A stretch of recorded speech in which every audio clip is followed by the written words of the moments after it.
रामचंद्र भगवान की जय, बागेश्वर धाम की जय, बोलो भैया सन्यासी बाबा की जय, बोलो भैया हिंदू राष्ट्र की जय।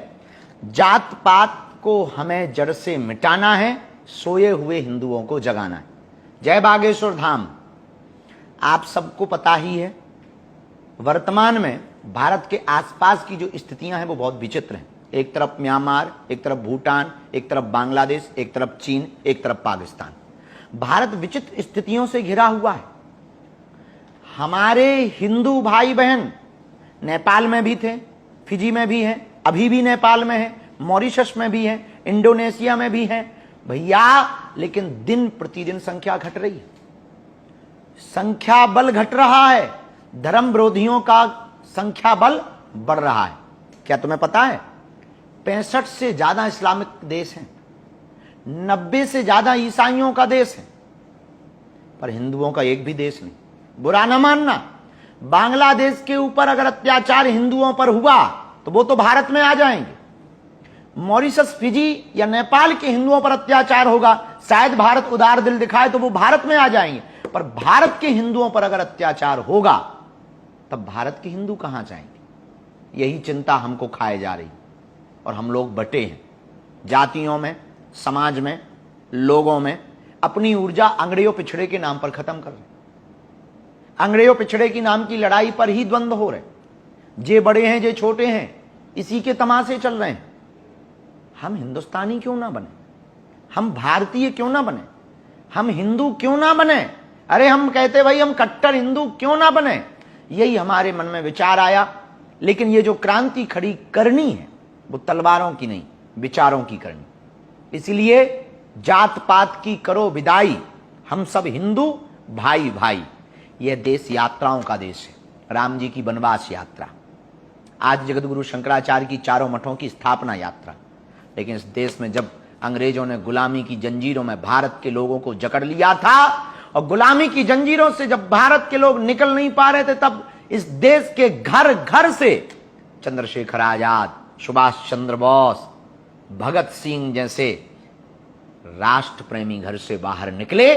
उन्होंने चुनौतियां दी, क्रांति खड़ी की और कई सौ सालों की वह गुलामी की जंजीरों से भारत को आजाद कराया।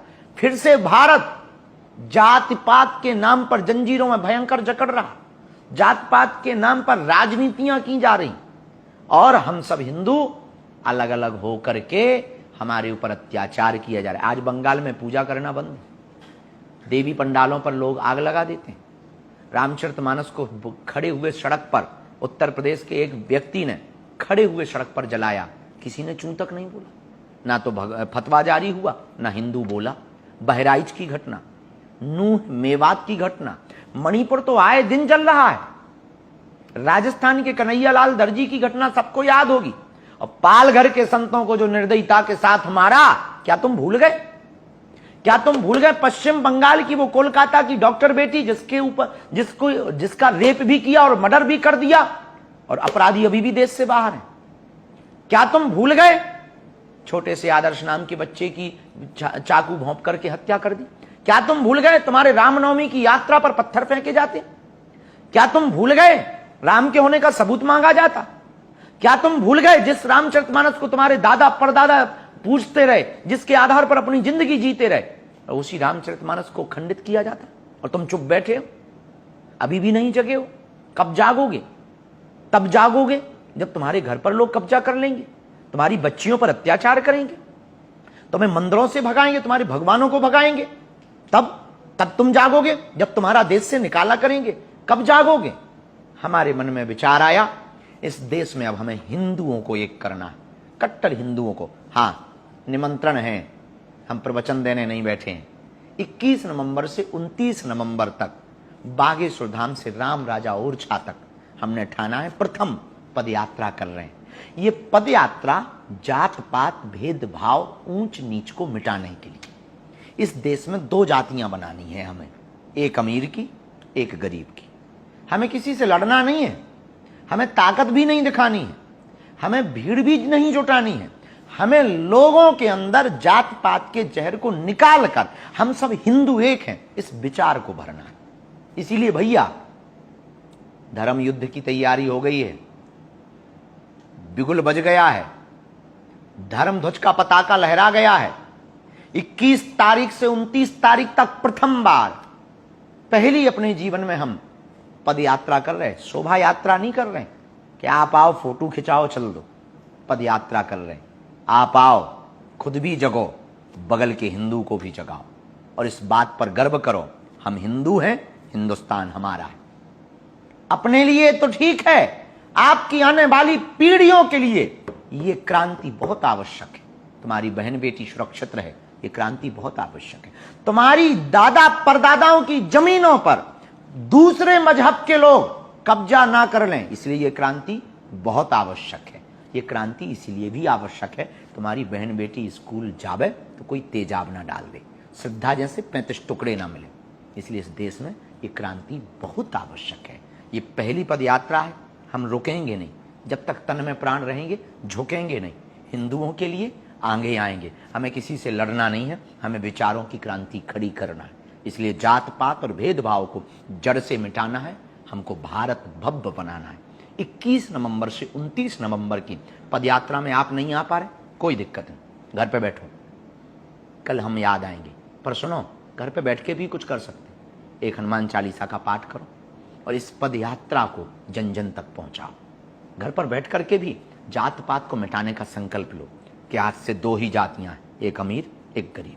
हम हिंदू हैं, इस बात पर गर्व करो। हम कट्टर हिंदू हैं, इस पर इतराओ। हम भारतीय हैं, इस पर इतराओ। इसलिए 21 नवंबर से 29 नवंबर तक होने वाली पदयात्रा को भूल नहीं जाना।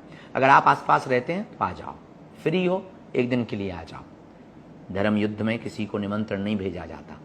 जिस हिंदू के अंदर हिंदुत्व का खून होता है उसका जमीर खुद जाग जाता है। इसलिए अब हम सबको जगना है। हाँ, वो पुराना समय चला गया जब हिंदू हिंदू कहने से डरता था, क्योंकि डर लगता था कि कोई काट ना दे, कोई गर्दन ना काट दे, कोई मार ना दे। अब डरना नहीं है, बागेश्वर बालाजी हैं, उन्होंने ही ये संकल्प दिलाया है। हम तो निकल पड़े तुम्हारे लिए, हमारा अपना कुछ भी फायदा नहीं। ना तो हमें राजनेता बनना है, ना हमें वोट चाहिए, ना हमें किसी पार्टी का सपोर्ट करना है। हमें इस देश से ये जो सबसे बड़ी कुरीति, और मंदिरों के बाहर तुम लिख देते हो कि जूता चप्पल बाहर उतारो, मंदिरों के बाहर ये लिखो कि जात पात को बाहर छोड़कर आओ, क्योंकि ये सबसे बड़ा जहर है, ये सबसे बड़ा कैंसर का रोग है। अंगड़े और पिछड़ा ये सबसे बड़ा।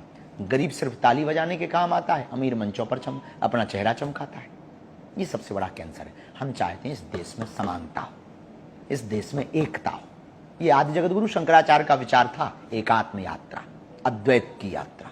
हमारा पर विचार नहीं है, महापुरुषों का भी विचार था। इसलिए अब हम सबको जगना पड़ेगा। 21 नवंबर से 29 नवंबर में पदयात्रा को आना ना भूलें, देखना ना भूलें। बाकी अगर भूलेंगे तो तुम्हारे बच्चे तुम्हें भूलेंगे, तुम अपने देश को भूल जाओगे, अपनी संस्कृति को भूल जाओगे, बहुत पछताओगे। जब तुम्हारा देश तुम्हारे ही आंखों के सामने बांग्लादेश बन जाएगा, तब तुम हमें बहुत याद करोगे, तब तुम्हें समझ में आएगी। हमारी बातें अभी तुम्हें मजाक भी लगेगी, फुहड़ता भी लगेगी, हंसी भी तुम्हें आएगी, लंबी लंबी बाबा फेंक रहा है, ये भी विचार आएंगे।